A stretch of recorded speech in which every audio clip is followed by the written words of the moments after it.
The morning they called the police on me. I was skimming leaves off my pool and thinking about my dad's hands on that same skimmer.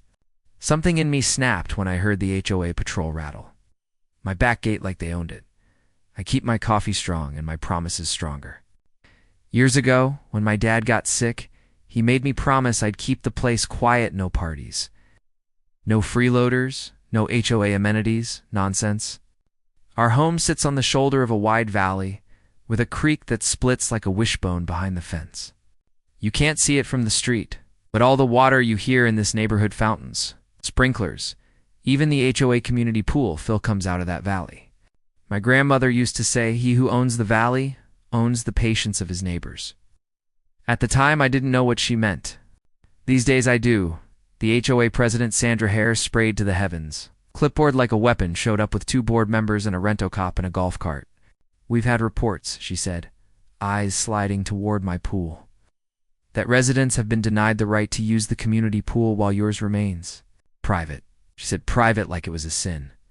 "This pool is on my land," I said, keeping my voice even.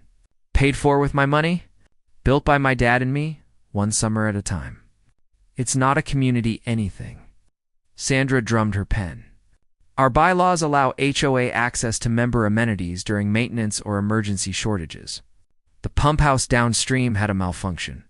We're rerouting usage while we repair it. We'll need your gate code." "No," I said. 1 syllable, and I meant it. For a second, nobody spoke. The breeze carried the smell of cut grass and chlorine. Somewhere down the block, a dog barked at a mailman. Sandra smiled without warmth. Refusal to comply can result in fines, liens, and legal action. All we're asking is temporary access for families who pay dues to enjoy the amenities they're owed. "Their amenities," I said, "are not in my backyard." Rent-a-cop shifted, trying to look official. "If you cooperate, sir, it'll go smooth." "What's not going to go smooth," I said, "is you trespassing." Sandra blinked, then lifted her phone like a gavel. "I'll let the sheriff sort it out."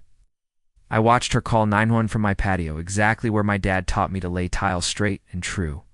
I thought of the summer we poured the slab, just the 2 of us, the sun mean as a sheriff's spotlight.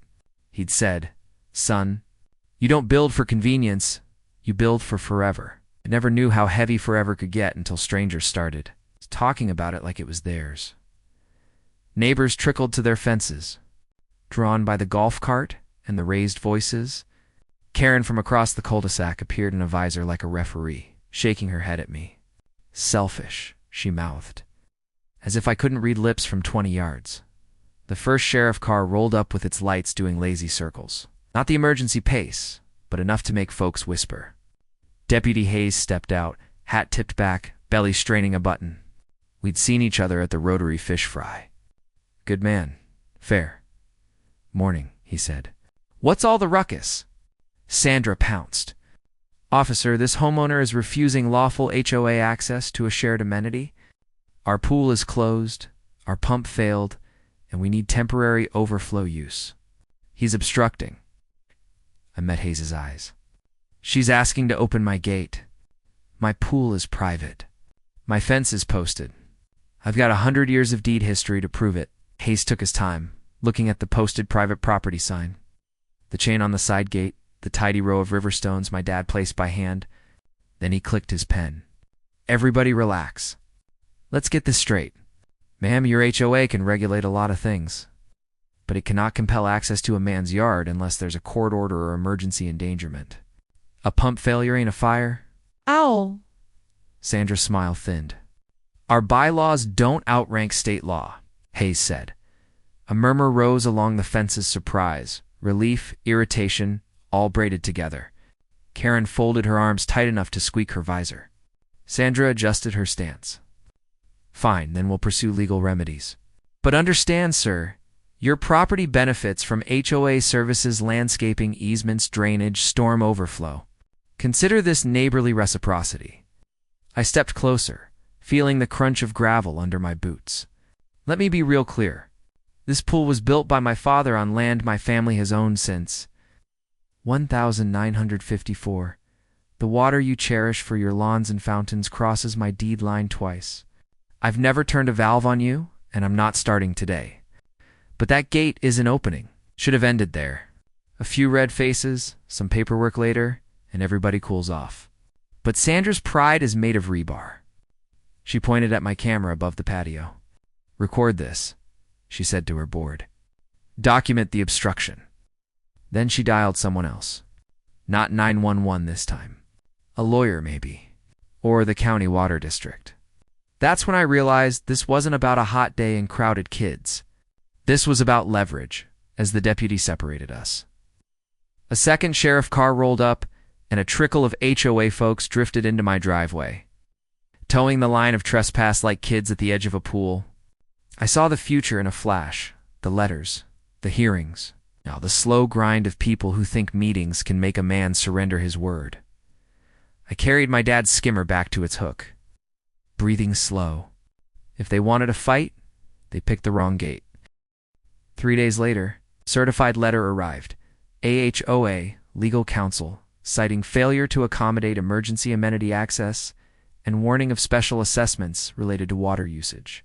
In our sector, the subtext was plain. If they couldn't get my pool, they'd get my wallet. My wife slid the envelope across the kitchen table like a hot pan. "You promised your dad," she said, "but you also promised me we'd keep life simple." "I know." I poured her coffee, the smell of it calming the saw teeth in my chest. Simple's not the same as easy. I called my cousin Mark, who runs a land survey outfit 2 counties over. He speaks the language of lines and angles. "Bring your deed," he said, "and the water rights filings. We'll read them right." The deed is older than the HOA itself. Yellow pages in a black binder. Corners soft from 3 generations of thumbs. We spread it on Mark's drafting table, alongside plats that looked like spiderwebs. The valley behind my fence has a natural bowl. And my great-grandfather recorded a small diversion. Right back when folks filed papers at a clerk's desk in a room that smelled like pipe tobacco. It wasn't just land. It was the flow. Mark traced the creek with a pencil. "Here's your intake. Here's where the HOA's storm drains tie into the wash." And here he tapped a dotted line. "Here's the easement they keep forgetting.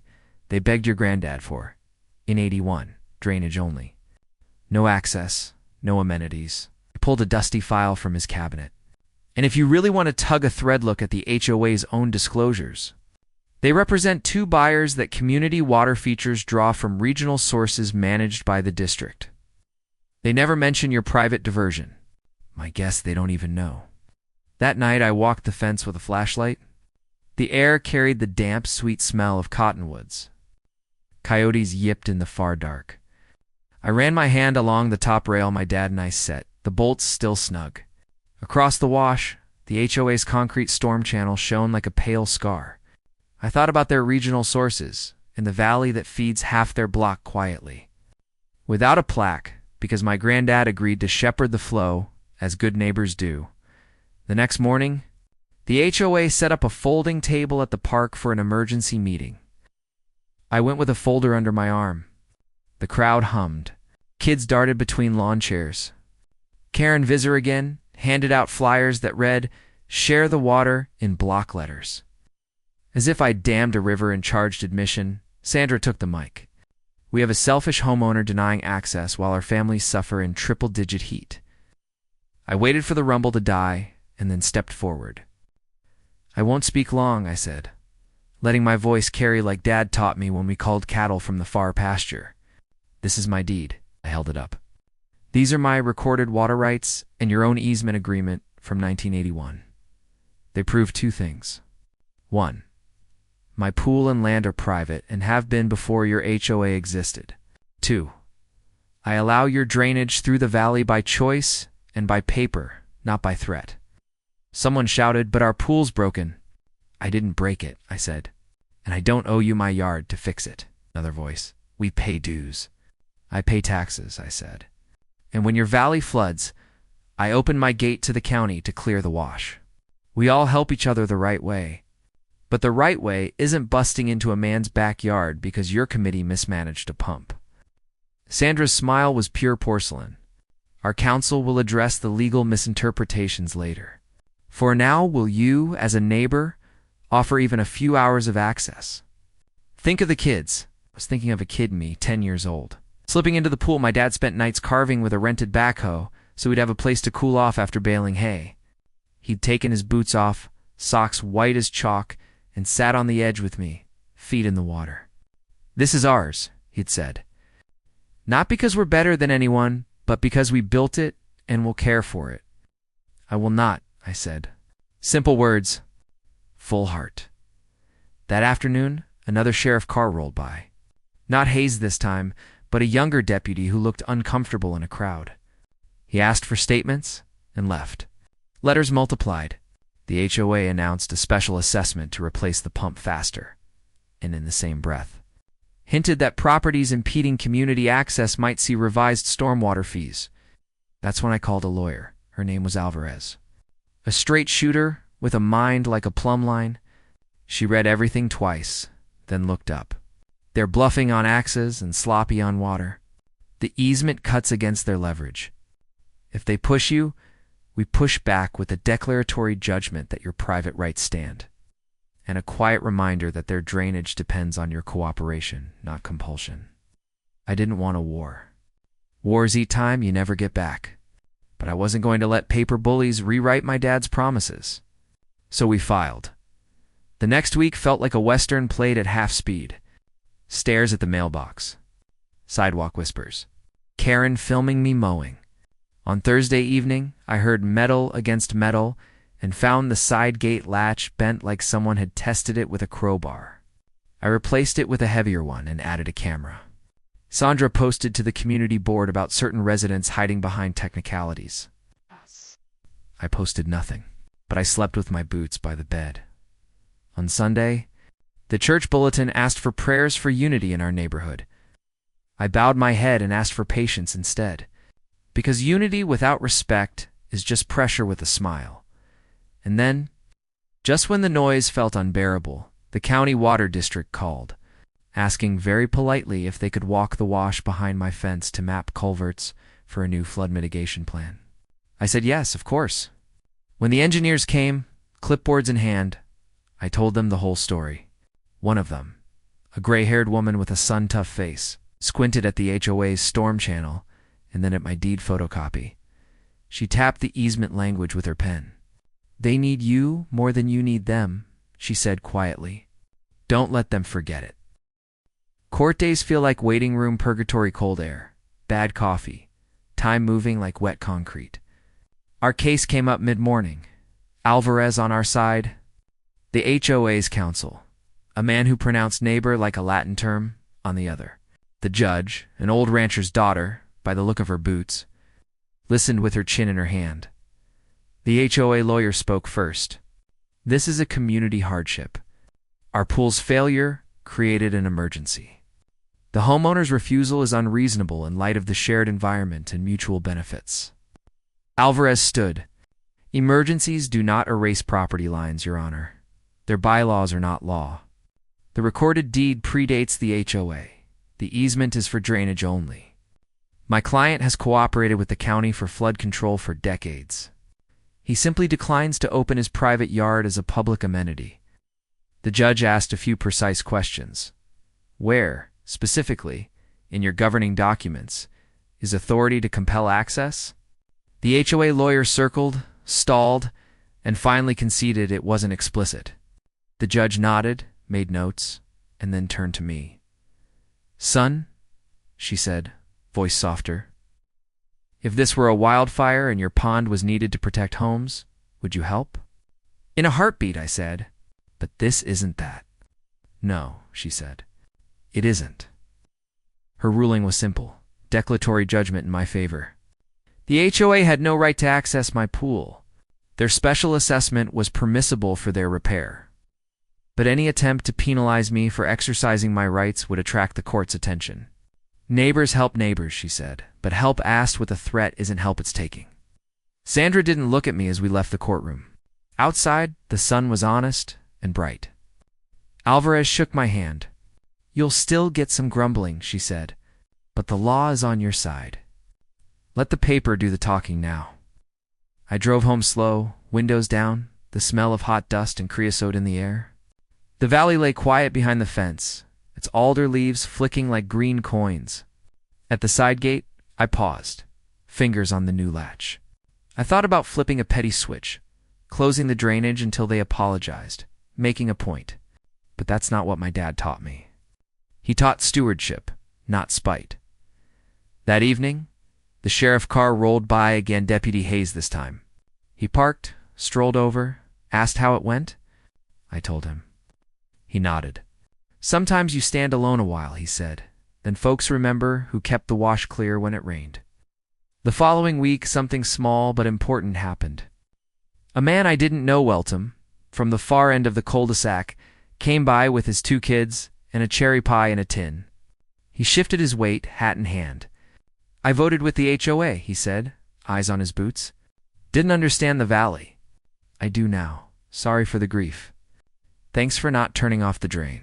He sat on the back porch, 3 paper plates between us, coffee steaming. The kids chased lizards along the fence, their laughter blending with the water's quiet run. Tom asked about the old photos on my wall, and I told him stories. My grandmother carrying pails to the garden. My dad welding the pool ladder late into the night. Me learning the discipline of straight lines and patient work. Not heroic things. Ordinary things done faithfully. When the first summer storm finally rolled across the hills, the valley took the water like a promise. The wash filled the culvert side, and the HOA's channels, those pale scars, did their job. Sandra posted a terse update. Pump replaced. Pool reopened. Thank you for your patience. No apology. Fine, I didn't need one. On a still morning after the rain, I found myself awake before the house and wandered to the edge of the pool. The flag on our porch moved just enough to whisper. The water lay smooth as glass. I could see the sky, and faintly, my dad's face reflected on the surface the way memory does its tricks. I dipped the skimmer, watched the ripples go out, watched them come back gentle as if the pool itself was breathing. Here's what I know now. Land isn't about square footage. It's about the stories rooted there. The HOA looked at my pool and saw capacity. I look at it and see a summer of scraped knuckles, my father's laugh when we finally got the filter to prime, my mother bringing out lemonade and pretending not to see the mud on the kitchen floor. You can't vote that kind of thing into a committee agenda. You can only honor it.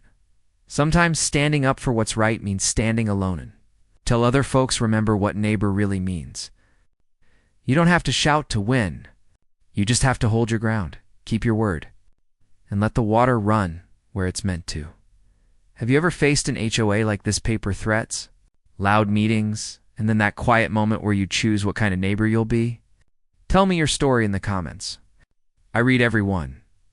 If you believe some fights are worth having, fights for family, for legacy, for basic respect, hit subscribe, and let's stand up together.